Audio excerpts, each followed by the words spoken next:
ಪ್ರದೇಶದ ಒಂದು ಚಿಕ್ಕ ಊರು. 4 ಕಡೆಗಳಲ್ಲಿ ದಟ್ಟವಾದ ಕಾಡು ಮತ್ತು ತುಂಬಾ ಕತ್ತಲೆ ಇತ್ತು. ಒಂದ್ ಕೈಯಲ್ಲಿ ಒಂದು ದೀಪ ಮತ್ತೆ ಇನ್ನೊಂದು ಕೈಯಲ್ಲಿ ಒಂದು ಚಿಕ್ಕ ಮಡಕೆ. ಅದರಲ್ಲಿ ಕೆಲವು ಮಾಂಸದ ತುಂಡುಗಳು ಇದ್ವು. ಒಂದು ಕಪ್ಪು ಬಣ್ಣದ ಹುಡುಗಿ ಅಲ್ಲಿಂದ ನಡ್ಕೊಂಡ್ ಬರ್ತಾ ಇದ್ಲು. ಅಯ್ಯೋ ದೇವ್ರೆ, ಗುಹೆ ದಾರಿಯಂತೂ ಕತ್ಲಲ್ಲಿ ಇನ್ನೂ ಜಾಸ್ತಿ ಅಂತ ಅನ್ನಿಸ್ತಾ ಇದೆ. ಈ ರೀತಿ ಆ ಹುಡುಗಿ ಮನ್ಸಲ್ಲಿ ಅನ್ಕೊಂಡು ನಡ್ಕೊಂಡು ಹೋಗ್ತಾನೇ ಇದ್ಲು. ಆಗ ಅವಳಿಗೆ ತೋಳಗಳು ಕೂಗೋದು ಮತ್ತೆ ನಾಯಿಗಳು ಬೊಗಳೋ ಶಬ್ದ ಕೇಳಿಸ್ತಾ ಇತ್ತು. ಅದು ಅವಳನ್ನ ಇನ್ನೂ ಭಯ ಪಡಿಸ್ತಾ ಇತ್ತು. ಈಗ ಅವಳು ಇನ್ನೂ ಜೋರಾಗಿ ನಡೀತಾ ಬಂದು ಒಂದು ಗುಹೆಯನ್ನ ತಲುಪ್ತಾಳೆ. ಒಳಗ್ ಬಂದ್ಮೇಲೆ ದೀಪದ ಬೆಳಕಿಂದ ಗುಹೆಯೊಳಗೆ ಒಂದ್ ಸ್ವಲ್ಪ ಕತ್ಲು ಕಡಿಮೆ ಆಗತ್ತೆ. ಅವಳಿಗೆ ಅಲ್ಲೇ ಮುಂದೆ ಒಂದು ಕಟ್ಟೆ ಕಾಣಿಸ್ತಾ ಇರತ್ತೆ. ಮತ್ತೆ ಹಾಗೆ ಒಂದು ವಿಚಿತ್ರವಾದ ಭಯಂಕರವಾದ ಉಸಿರಾಡೋ ಶಬ್ದ ಕೇಳಿಸ್ತಾ ಇರತ್ತೆ.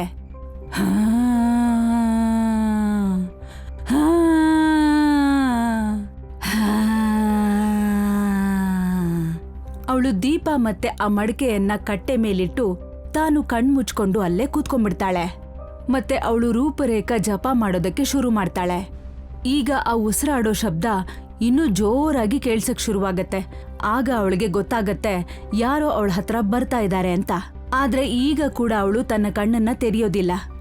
ಗುಹೆಯ ಹಿಂದೆಯಿಂದ ಒಬ್ಳು ಪಿಶಾಚಿ ಬರ್ತಾಳೆ. ಅವಳ ಮುಖ ಪೂರ್ತಿಯಾಗಿ ಸುಟ್ಟಿರೋ ತರ ಕಾಣ್ತಾ ಇರತ್ತೆ.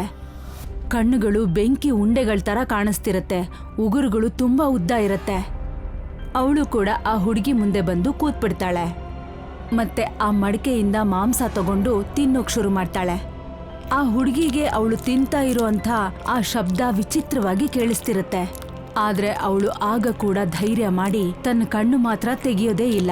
ಆ ಪಿಶಾಚಿ ಪೂರ್ತಿ ಮಾಂಸನ ತಿನ್ಬಿಡ್ತಾಳೆ. ಮತ್ತೆ ಆ ಹುಡುಗಿ ಮುಖನೇ ದೃಷ್ಟಿಸಿ ನೋಡ್ತಾ ಇರ್ತಾಳೆ. ಅವಳು ಆ ಹುಡುಗಿಯ ಮುಖದ ಮೇಲೆ ಕೈ ಆಡ್ಸಕ್ಕೆ ಶುರು ಮಾಡ್ತಾಳೆ. ಅವಳ ಒರಟಾದ ಗಟ್ಟಿ ಕೈಯಿಂದ ಮತ್ತೆ ಆ ಉಗುರುಗಳಿಂದ ಆ ಹುಡುಗಿ ಮುಖದ ಮೇಲೆ ಗೆರೆಗಳು ಬರಕ್ ಶುರುವಾಗತ್ತೆ. ಮತ್ತೆ ರಕ್ತ ಕೂಡ ಬರುತ್ತೆ. ಈಗ ಆ ಹುಡುಗಿಗೆ ನೋವು ತಡ್ಕೊಳ್ಳೋದಕ್ಕಾಗೋದಿಲ್ಲ. ಅವಳು ತನ್ನ ಕಣ್ಣುಗಳನ್ನ ತೆಗೆದ್ಬಿಡ್ತಾಳೆ. ಮತ್ತೆ ಆ ಹುಡುಗಿ ಪಿಶಾಚಿ ಕೈಯನ್ನ ತನ್ನ ಮುಖದಿಂದ ತಳ್ಳಿಬಿಡ್ತಾಳೆ.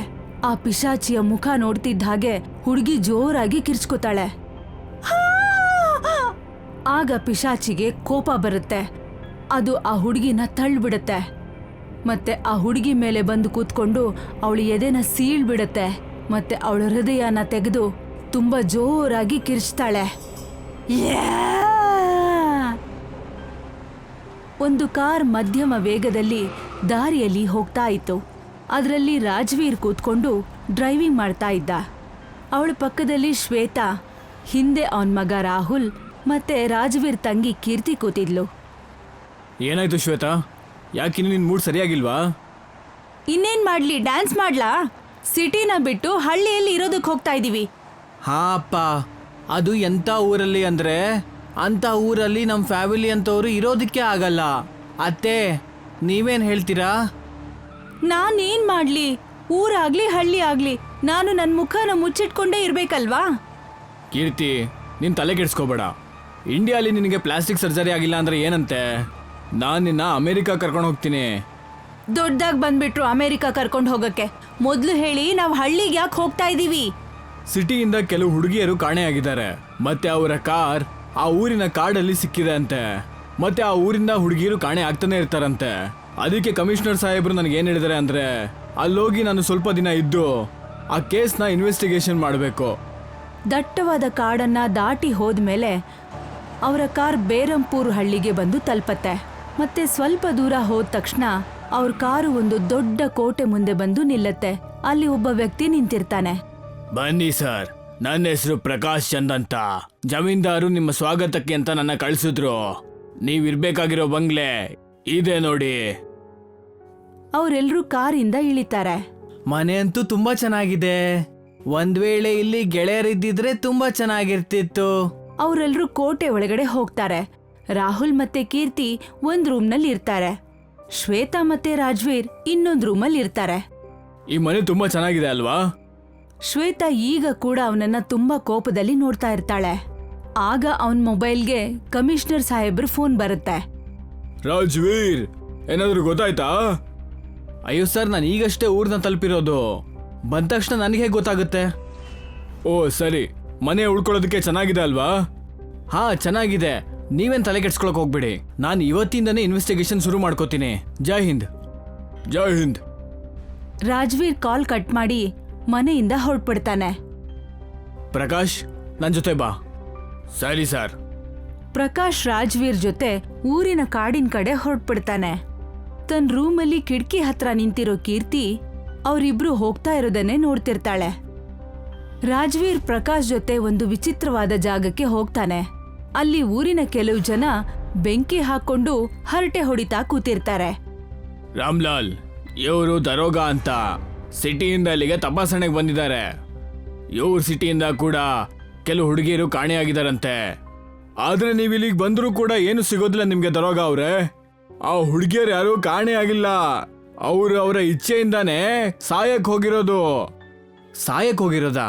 ಏನ್ ಹೇಳ್ತಿದ್ದೀರಾ? ನಮ್ಮ ಈ ಊರಿನ ಸ್ವಲ್ಪ ದೂರದಲ್ಲಿ ಒಂದು ಕಾಡಲ್ಲಿ ಗುಹೆ ಇದೆ. ಆ ಗುಹೆಯ ಒಳಗಿಂದ ರಾತ್ರಿ ಹೊತ್ತಲ್ಲಿ ಯಾವುದೋ ಒಬ್ಳು ಹುಡುಗಿ ಅಳೋದು, ಕಿರ್ಚೋದು ಮತ್ತೆ ಉಸಿರು ತಗೊಳ್ಳೋದು ಕೂಡ ಶಬ್ದ ಬರುತ್ತೆ. ಅಯ್ಯೋ, ಬರೀ ಹುಡುಗಿ ಅಲ್ಲ, ಯಾವ್ದೋ ದೆವ್ವ ಅನ್ಸುತ್ತೆ. ದೆವ್ವನಾ? ನೀವೇನಾದ್ರೂ ಆ ಗುಹೆ ಒಳಗಡೆ ಹೋಗಿ ಆ ಹುಡುಗಿನ ನೋಡಿದ್ದೀರಾ? ಆ ಗುಹೆಯಲ್ಲಿ ತುಂಬಾ ಕತ್ಲೆ ಇದೆ. ಒಳಗೆ ಹೋಗುವಂತ ಧೈರ್ಯ ಯಾರಿಗೂ ಕೂಡ ಇಲ್ಲ. ಆದ್ರೆ ಹುಡುಗಿಯರಂತೂ ಧೈರ್ಯ ಮಾಡಿ ಅದ್ರೊಳಗಡೆ ಹೋಗ್ಬಿಡ್ತಾರೆ. ಮತ್ತೆ ಯಾವತ್ತೂ ಕೂಡ ವಾಪಸ್ ಬರೋದೇ ಇಲ್ಲ. ಅಲ್ಲಿಗೆ ಹೋಗುವಂತ ಧೈರ್ಯ ಯಾರಿಗೂ ಇಲ್ಲ ಅಂದ್ಮೇಲೆ ಹುಡುಗಿರು ಅಲ್ಲಿಗೆ ಯಾಕೆ ಹೋಗ್ತಾರೆ? ಆ ಗುಹೆ ಆಚೆ ಇರೋ ಗೋಡೆ ಮೇಲೆ ಏನೋ ಬರ್ದಿದೆ. ಏನ್ ಬರ್ದಿದೆ ಹೇಳಿ? ಅಯ್ಯೋ, ಏನ್ ಬರ್ದಿದೆ ಅಂತ ತಿಳ್ಕೊಳ್ಳೋದಕ್ಕೆ ನೀನ್ ಅಲ್ಲೇ ಹೋಗ್ಬಿಟ್ಟು ನೋಡ್ಬೇಕಾಗತ್ತೆ. ರಾಜ್ವೀರ್ಗೆ ಊರಿನ ಜನ ಆಡ್ತಿರೋ ಮಾತು ತುಂಬಾ ವಿಚಿತ್ರ ಅಂತ ಅನ್ಸತ್ತೆ. ಆದ್ರೆ ಅವನ್ ಮನ್ಸಲ್ಲಿ ಆ ಗುಹೆ ಬಗ್ಗೆ ತುಂಬಾ ಪ್ರಶ್ನೆಗಳು ಮೂಡ್ತಾ ಇರುತ್ತೆ. ಮತ್ತೆ ಅದ್ರ ಬಗ್ಗೆ ತಿಳ್ಕೊಳ್ಳೋದಕ್ಕೆ ಅವನು ಮಾರನೇ ದಿನ ಗುಹೆಗೆ ಹೋಗ್ಬೇಕು ಅಂತ ಅನ್ಕೋತಾನೆ. ಮಧ್ಯಾಹ್ನ ರಾಜ್ವೀರ್ ಮನೆಯಿಂದ ಹೊರಡ್ಬೇಕು ಅಂತಿರ್ತಾನೆ. ಆಗ ಶ್ವೇತಾ ಅವನಿಗೆ ಹೇಳ್ತಾಳೆ, ಇನ್ಸ್ಪೆಕ್ಟರ್ ಸಾಹೇಬ್ರೆ, ನೀವು ಇನ್ವೆಸ್ಟಿಗೇಷನ್ ಹೆಸರಲ್ಲಿ ಊರೆಲ್ಲ ಸುತ್ಕೊಂಡ್ ಬರ್ತೀರಾ, ಆದ್ರೆ ನಮ್ ಕತೆ ಏನು ಅದನ್ ಹೇಳಿ. ಸರಿ, ನೀವುಗಳು ಕೂಡ ಬನ್ನಿ, ಲಾಂಗ್ ಡ್ರೈವ್ ಹೋಗೋಣ. ಈಗ ಶ್ವೇತಾ, ರಾಹುಲ್ ಮತ್ತೆ ಕೀರ್ತಿ ಕೂಡ ರಾಜ್ವೀರ್ ಜೊತೆ ಕಾರಲ್ಲಿ ಕೂತ್ಕೊಂಡು ಹೊರಡ್ತಾರೆ. ಮತ್ತೆ ಆ ಊರಿನ ಚಿಕ್ಕ ಪುಟ್ಟ ರಸ್ತೆಗಳಲ್ಲಿ ಹೋಗ್ತಾ ಎಲ್ಲ ಜಾಗ ನೋಡ್ತಿರ್ತಾರೆ. ಮತ್ತೆ ರಾಜ್ವೀರ್ ಕಾರು ಕಾಡಿನ ಕಡೆ ಹೊರಡತ್ತೆ. ರಾಜ್ವೀರ್, ನೀವ್ ಈ ಕಾಡಿನ ಕಡೆ ಯಾಕೆ ಹೋಗ್ತಾ ಇದ್ದೀರಾ?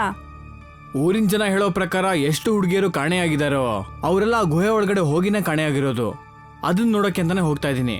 ಅವರು ಗುಹೆ ಹತ್ರ ಹೋಗಿ ತಲುಪ್ತಾರೆ.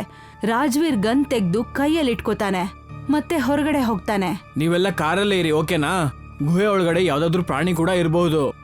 ಮತ್ತೆ ಗುಹೆ ಹತ್ರ ಹೋದಾಗ ಅಲ್ಲೇ ಹೊರಗಡೆ ಅವನಿಗೆ ಒಂದು ಬೋರ್ಡ್ ಕಾಣಿಸುತ್ತೆ. ಅಯ್ಯೋ ಮಮ್ಮಿ, ಆ ಗೋಡೆ ಮೇಲೆ ಏನೋ ಬರ್ದಿದ್ದಾರೆ ತಾನೇ? ಇದನ್ನ ಕೇಳಿ ಕೀರ್ತಿ ಕೂಡ ಕಾರ್ನ ಕಿಟಕಿಯಿಂದ ಆ ಗೋಡೆ ಮೇಲೆ ಬರ್ದಿರೋ ಬೋರ್ಡ್ ನೋಡ್ತಾಳೆ. ರಾಜ್ವೀರ್ ಮತ್ತೆ ಕೀರ್ತಿ ಆ ಬೋರ್ಡ್ ಮೇಲೆ ಏನ್ ಬರ್ದಿದ್ದಾರೆ ಅಂತ ಓದ್ತಾ ಇರ್ತಾರೆ. ಈ ಗುಹೆಯ ಒಳಗಡೆ ರೂಪರೇಖಾ ಅನ್ನೋ ಒಬ್ಳು ದೆವ್ವ ಇದ್ದಾಳೆ. ಅವಳು ಕೇವಲ ರಾತ್ರಿ ಹೊತ್ತು ಮಾತ್ರ ಕಾಣಿಸ್ತಾಳೆ. ಅವಳು ಒಂದು ಶಾಪದಿಂದಾಗಿ ಈ ಗುಹೆ ಒಳಗಡೆ ಬಂದಿಯಾಗಿದ್ದಾಳೆ. ಯಾವ ಹುಡುಗಿ ಸುಂದರವಾಗಿಲ್ವೋ ಮತ್ತೆ ಸೌಂದರ್ಯವನ್ನ ಪಡೆಯೋ ಆಸೆ ಏನಾದ್ರೂ ಇದ್ರೆ ಅವಳು ರಾತ್ರಿಯ ಸಮಯದಲ್ಲಿ ಒಂದು ಕೈಯಲ್ಲಿ ದೀಪನ ಹಿಡ್ಕೊಂಡು ಮತ್ತೆ ಇನ್ನೊಂದು ಕೈಯಲ್ಲಿ ಒಂದು ಮಡಕೆಯನ್ನು ಹಿಡ್ಕೊಂಡು ಜೊತೆಗೆ ಸ್ವಲ್ಪ ಮಾಂಸವನ್ನು ಹಿಡ್ಕೊಂಡು ಗುಹೆ ಒಳಗಡೆ ಬರಬೇಕು. ಗುಹೆ ಒಳಗಡೆ ಹೋದ್ಮೇಲೆ ಅವ್ರಿಗೆ ಒಂದು ಕಟ್ಟೆ ಕಾಣಕ್ ಸಿಗುತ್ತೆ. ಅವರು ಮಡಕೆ ಮತ್ತೆ ದೀಪವನ್ನ ಆ ಕಟ್ಟೆ ಮೇಲೆ ಇಟ್ಟು ತಮ್ಮ ಕಣ್ಗಳನ್ನ ಮುಚ್ಚಿ ಅಲ್ಲೇ ಕೂತ್ಕೋಬೇಕಾಗತ್ತೆ. ಅದಾದ್ಮೇಲೆ ರೂಪರೇಖಾನ ಆವಾಹನೆ ಮಾಡಬೇಕು. ರೂಪರೇಖಾ ಬಂದು ಮೊದಲು ಆ ಮಾಂಸನ ಸ್ವೀಕರಿಸ್ತಾಳೆ. ಅದಾದ್ಮೇಲೆ ಹಾಳಾಗಿರುವ ಆ ಹುಡುಗಿಯ ಮುಖಕ್ಕೆ ಚಿಕಿತ್ಸೆ ಶುರು ಮಾಡ್ತಾಳೆ. ಒಂದ್ ವೇಳೆ ಏನ ಅನ್ಸಿದ್ರು ಅಥವಾ ಏನಾದ್ರೂ ಕೇಳಿಸಿದ್ರು ಆ ಹುಡುಗಿ ತನ್ನ ಕಣ್ಣುಗಳನ್ನ ತೆರೀಬಾರ್ದು. ಬೆಳಿಗ್ಗೆ ಆಗೋಷ್ಟ್ರಲ್ಲಿ ಆ ರೂಪರೇಖಾ ಹುಡುಗಿಯ ಮುಖವನ್ನ ಸುಂದರವಾಗಿ ಮಾಡ್ಬಿಡ್ತಾಳೆ, ಅತ್ಯಂತ ಸುಂದರವಾಗಿ. ಒಂದ್ ವೇಳೆ ಅವಳು ಯಾವುದೇ ಕಾರಣದಿಂದಾಗಿ ಚಿಕಿತ್ಸೆ ಸಂಪೂರ್ಣ ಆಗೋಕ್ಕೂ ಮುಂಚೆ ಕಣ್ಣು ತೆರೆದು ರೂಪರೇಖಾನ ಮುಖ ಏನಾದ್ರೂ ನೋಡಿದ್ರೆ ಆಗ ರೂಪರೇಖಾ ಆ ಹುಡುಗಿಯ ಹೃದಯವನ್ನು ತೆಗೆದು ತಿಂದ್ಬಿಡ್ತಾಳೆ. ಇದ್ಯಾವುದೋ ಕಟ್ಟುಕತೆ ಇರಬೇಕು. ಇರ್ಲಿ, ಗುಹೆ ಒಳಗಡೆ ಹೋಗ್ಬಿಟ್ಟೆ ನೋಡೋಣ. ರಾಜ್ವೀರ್ ಗುಹೆ ಒಳಗಡೆ ಹೋಗ್ತಾನೆ. ಅವನಿಗೆ ಅಲ್ಲಿ ಒಂದು ಕಟ್ಟೆ ಕಾಣಿಸತ್ತೆ. ಮತ್ತೆ ಅವನಿಗೆ ಅಲ್ಲಿ ಮನುಷ್ಯರ ಅಸ್ಥಿಪಂಜರಗಳು ಕಾಣಿಸತ್ತೆ. ಇಲ್ಲಂತೂ ಯಾರೂ ಇಲ್ಲ, ರೂಪನೂ ಇಲ್ಲ, ರೇಖಾನೂ ಇಲ್ಲ. ರಾಜ್ವೀರ್ ನಗ್ನಗ್ತಾ ಗುಹೆಯಿಂದ ಆಚೆ ಬರ್ತಾನೆ ಮತ್ತೆ ಕಾರಲ್ಲಿ ಕೂತ್ಕೊಂಡು ಅಲ್ಲಿಂದ ವಾಪಸ್ ಹೊರಟ್ಬಿಡ್ತಾನೆ. ನನ್ನ ಪ್ರಕಾರ ಈ ಕೆಲಸನೆಲ್ಲ ಯಾರೋ ಕಳ್ರೆ ಮಾಡ್ತಿರ್ಬೇಕು. ಗೋಡೆ ಮೇಲೆ ಆ ವಿಷಯನ ಕೂಡ ಅವರೇ ಬರ್ದಿರ್ಬೇಕು. ದೆವ್ವದ ಹೆಸರು ಇಟ್ಕೊಂಡು ಅವರು ದರೋಡೆ ಮತ್ತೆ ಕೊಲೆಗಳನ್ನ ಮಾಡಿ ಜನರಿಗೆ ತೊಂದರೆ ಕೊಡ್ತಾ ಇದಾರೆ. ರಾಜ್ವೀರ್ಗೆ ತುಂಬಾ ನಂಬಿಕೆ ಇತ್ತು ಇದು ಯಾರೋ ದರೋಡೆಕೋರರು ಸಂಚಿರ್ಬೇಕು ಅಂತ. ಆದ್ರೆ ಹಿಂದೆ ಕೂತಿರೋ ಅಂತ ಕೀರ್ತಿ ಮನ್ಸಲ್ಲಿ ಬೇರೆ ಏನೋ ಯೋಚನೆ ಬರ್ತಾ ಇತ್ತು. ರಾತ್ರಿ ಸುಮಾರು 10 ಗಂಟೆ. ಅವಳು ಒಂದು ಕೈಯಲ್ಲಿ ದೀಪ ಮತ್ತೆ ಇನ್ನೊಂದು ಕೈಯಲ್ಲಿ ಮಾಂಸ ಇರೋ ಮಡಕೆ ತಗೊಂಡು ಹೊರಡ್ತಾಳೆ. ಅವಳು ಧೈರ್ಯ ಮಾಡ್ಕೊಂಡು ಅಲ್ಲಿಂದ ನಡ್ಕೊಂಡು ಬರ್ತಾ ಇರ್ತಾಳೆ. ರಾತ್ರಿಯ ಆ ನಿಶಬ್ದದಲ್ಲಿ ಕೆಲವೊಂದ್ಸಲ ಕಾಡಿನ ಪ್ರಾಣಿ ಶಬ್ದ ಕೇಳಿಸ್ತಾ ಇರತ್ತೆ, ಇನ್ ಕೆಲವು ಸಲ ವಿಚಿತ್ರವಾದ ಶಬ್ದಗಳು. ಆದ್ರೆ ಅವಳು ಆ ಗುಹೆ ಹತ್ರ ಹೋಗಿ ಆಮೇಲೆ ನಿಲ್ತಾಳೆ. ನಾನ್ ಇದನ್ನ ಮಾಡ್ಲೇಬೇಕು, ಇಲ್ಲಾಂದ್ರೆ ಜೀವನ ಪೂರ್ತಿ ಕುರೂಪಿಯಾಗೇ ಇರ್ತೀನಿ. ಈ ರೀತಿ ಹೇಳ್ಕೊಂಡು ಅವಳು ಗುಹೆ ಒಳಗಡೆ ಹೋಗ್ಬಿಡ್ತಾಳೆ. ಅವಳು ಕಟ್ಟೆ ಮೇಲೆ ದೀಪ ಮತ್ತೆ ಆ ಮಾಂಸದ ಮಡಕೆನ ಇಟ್ಬಿಡ್ತಾಳೆ. ಆಮೇಲೆ ಅವಳು ಕಣ್ಮುಚ್ಕೊಂಡು ಯೋಗ ಮುದ್ರೆಯಲ್ಲಿ ಕೂತ್ಬಿಡ್ತಾಳೆ ಮತ್ತೆ ರೂಪರೇಖಾನ ಜಪ ಮಾಡೋದಕ್ ಶುರು ಮಾಡ್ತಾಳೆ.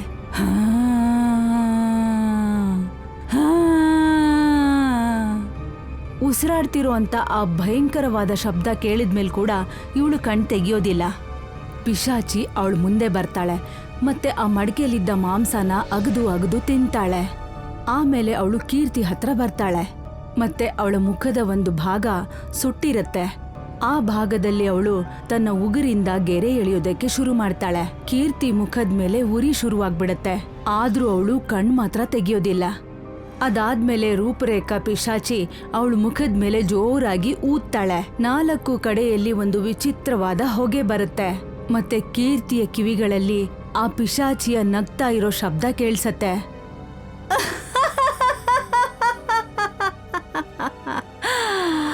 ಎಷ್ಟೋ ವರ್ಷಗಳ ಮೇಲೆ ಇದು ಆಗೇ ಬಿಡ್ತು. ನಾನು ಇದಕ್ಕೋಸ್ಕರನೇ ಕಾಯ್ತಾ ಇದ್ದೆ.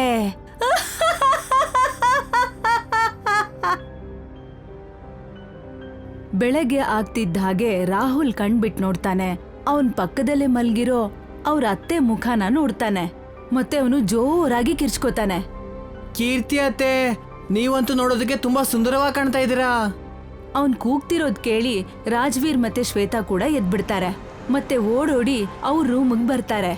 ಅವರು ಕೀರ್ತಿಯ ಸುಂದರವಾದ ಆ ಮುಖನ ನೋಡ್ಕೊಂಡು ಅವರು ಕೂಡ ಆಶ್ಚರ್ಯ ಆಗೋಗತ್ತೆ. ನನ್ ತಂಗಿ ನೀನು ಎಷ್ಟು ಸುಂದರವಾಗಿ ಕಾಣಿಸ್ತಾ ಇದೀಯಾ. ಅಲ್ಲ, ಇದು ಹೇಗಾಯ್ತು? ಅಲ್ಲಿ ಗುಹೆ ಗೋಡೆ ಮೇಲೆ ಬರ್ದಿತ್ತಲ್ಲ, ಅದೆಲ್ಲ ನಿಜ ಅಣ್ಣ. ರಿಸಲ್ಟ್ ನಿಮ್ ಕಣ್ಮುಂದೆ ಇದೆ ನೋಡಿ. ನನಗಂತೂ ಅದ್ರ ಬಗ್ಗೆ ನಂಬಿಕೆನೇ ಇರ್ಲಿಲ್ಲ. ಆದ್ರೆ ನಿನ್ನ ನೋಡಿದ್ಮೇಲೆ ನಾನು ಈ ವಿಷಯನ ಕೇರ್ಲೆಸ್ ಮಾಡೋ ಹಾಗಿಲ್ಲ. ಥ್ಯಾಂಕ್ ಯು ಸೋ ಮಚ್ ಅಣ್ಣ. ನೀವ್ ನನ್ನನ್ನ ಇಲ್ಲಿ ಕರ್ಕೊಂಡ್ ಬರ್ದೇ ಇದ್ದಿದ್ರೆ ನಾನ್ ಯಾವತ್ತೂ ಸರಿ ಹೋಗ್ತಾನೆ ಇರ್ಲಿಲ್ಲ. ರಾಜ್ವೀರ್ ಕಮಿಷನರ್ ಸಾಹೇಬರಿಗೆ ಫೋನ್ ಮಾಡಿ ಈ ವಿಷಯನೆಲ್ಲ ಹೇಳ್ತಾನೆ. ಅವ್ರಿಗೆ ತುಂಬಾ ಆಶ್ಚರ್ಯ ಆಗತ್ತೆ. ನಾನ್ ನಿನ್ನ ಅಲ್ಲಿಗೆ ಕೇಸ್ ಸಾಲ್ವ್ ಮಾಡಕ್ಕೆ ಅಂತ ಕಳ್ಸಿದ್ದು, ನಿನ್ನ ಈ ರೀತಿಯ ದೆವ್ವಗಳ ಕತೆ ಹೇಳೋದಕ್ಕಲ್ಲ. ಆದ್ರೆ ಕಮಿಷನರ್ ಸಾಹೇಬ್ರೆ, ನನ್ನ ತಂಗಿ, ನೀನು ಈಗಿಂದೀಗ್ಲೇ ವಾಪಸ್ ಬಾ. ನಾನು ಅಲ್ಲಿಗೆ ಬೇರೆ ಯಾರಾದ್ರೂ ಇನ್ಸ್ಪೆಕ್ಟರ್ನ ಕಳಿಸ್ತೀನಿ. ರಾಜ್ವೀರ್ ಅವತ್ತೇನೆ ಅವನ್ ಪರಿವಾರದ ಜೊತೆ ಅಲ್ಲಿಂದ ಹೊರಟ್ಬಿಡ್ತಾನೆ. ಅವನ್ಗೆ ಕಮಿಷನರ್ ಹೇಳಿದ ಮಾತು ಇಷ್ಟ ಆಗಿರಲ್ಲ. ಆದ್ರೆ ಅವನ ತಂಗಿಯಲ್ಲಿ ಆದ ಬದಲಾವಣೆ ಅವನ್ಗೆ ಖುಷಿ ತಂದಿರತ್ತೆ. ಸಿಟಿಗೆ ವಾಪಸ್ ಬಂದ್ಮೇಲೆ ಕೀರ್ತಿ ಅವಳ ಜೀವನನ ತುಂಬಾ ಖುಷಿಯಾಗಿ ಕಳೀತಾ ಇರ್ತಾಳೆ. ಅವಳು ಮತ್ತೆ ಕಾಲೇಜಿಗೆ ಜಾಯಿನ್ ಆಗ್ತಾಳೆ ಮತ್ತೆ ತನ್ನ ಸ್ಟಡೀಸ್ನ ಕಂಟಿನ್ಯೂ ಮಾಡ್ತಾಳೆ.